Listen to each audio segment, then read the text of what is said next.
À présent, nous allons passer la parole à notre collègue Hubert Furuguta pour sa motion d'information. Merci, honorable président, pour la parole. Honorable membre du bureau, honorables députés, chers collègues, je suis Hubert Furuguta, élu de la ville de Goma.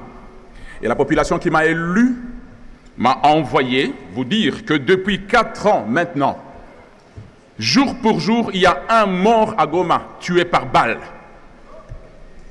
Et depuis le mois de juin 2020, un tué sur 2 est soit un opérateur économique ou un changeur de monnaie.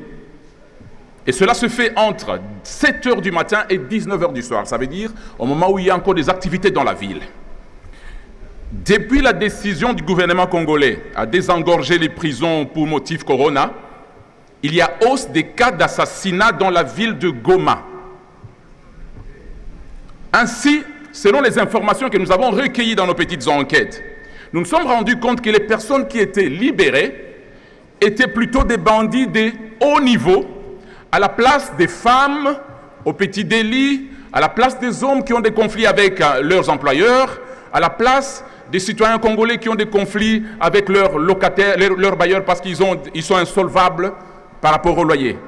Alors dites-moi, on libère les bandits de haut chemin, les criminels, on laisse les personnes au petit délit en prison sous prétexte qu'on désengorge les prisons. Qui a étudié ces dossiers? Ainsi, nous prions au ministre de la Justice, demandé par la ville de Goma, à vérifier les dossiers de tous les grands bandits libérés pour motif corona et qui sont soupçonnés dans la hausse des cas d'assassinat dans la ville de Goma. Mesdames, Messieurs, honorables députés, le ministre de l'Intérieur est aussi appelé par la population de Goma à nous dire, à nous décrire quelles sont les personnes qui sont affectées à la sécurisation de la ville de Goma. Je parle des policiers, je parle des agents de sécurité des renseignements. Parce que nous avons des informations claires, éprouvées, démontrées, qu'on passe dans les débits des boissons fortement alcoolisées, on recrute des jeunes aux mœurs douteuses, on leur donne des tenues de la police, on leur donne des armes et on les met à la sécurisation de la ville de Goma. Imaginez la suite, sans aucune formation. Mesdames, Messieurs, je vais encore, honorables députés, vous parler des cas qui causent insécurité dans les villes de Goma, de Bukavu et les environs.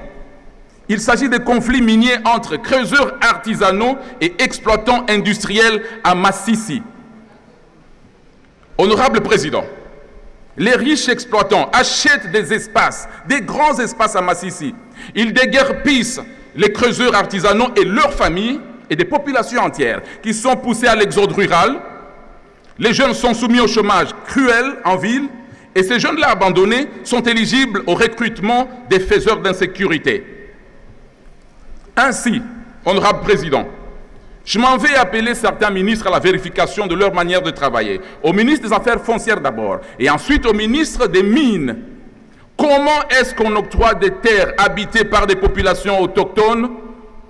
On les donne aux grands éleveurs, on les donne aux opérateurs miniers, sans procédure légale reconnue. Et cas de superposition des titres, je peux vous en donner des dizaines de preuves. Honorable Président, le ministre des Mines peut-il nous présenter la situation de gestion des secteurs miniers qui occasionnent beaucoup de morts par jour dans les Massissi, dans d'autres secteurs miniers du Kivu, et dont souvent les victimes sont des creuseurs artisanaux? Je suis en train de vous alerter, honorable Président, sur les autres causes de l'insécurité à l'est de la RDC et surtout partout en République démocratique du Congo. Honorable Président, Goma, votre ville natale, comme vous me l'avez dit, ville touristique de la RDC, développée par les opérateurs économiques locaux, eux-mêmes, sans aide de l'État parfois.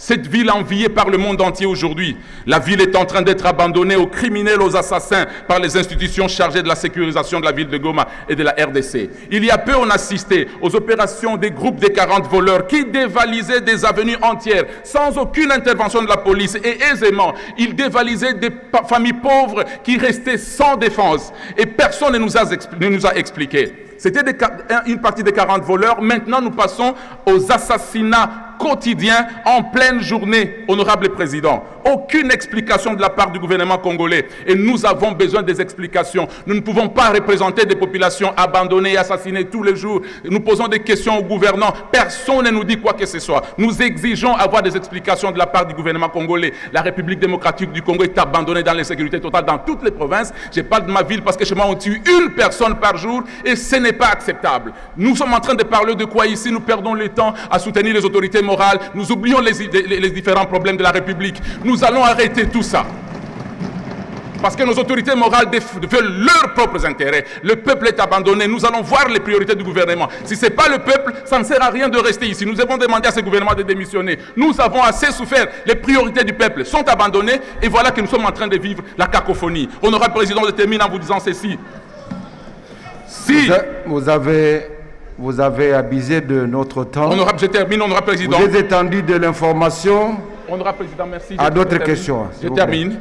Honorable président, je vous informe, honorable président, que les assassins sont arrêtés à Goma, puis libérés par caution, puis retrouvés encore en train d'assassiner. Quelle est la procédure de la sécurisation de la ville de Goma et de la République démocratique du Congo? Si ce n'est pas ça la priorité, ça ne sert à rien d'être ici. Merci, président.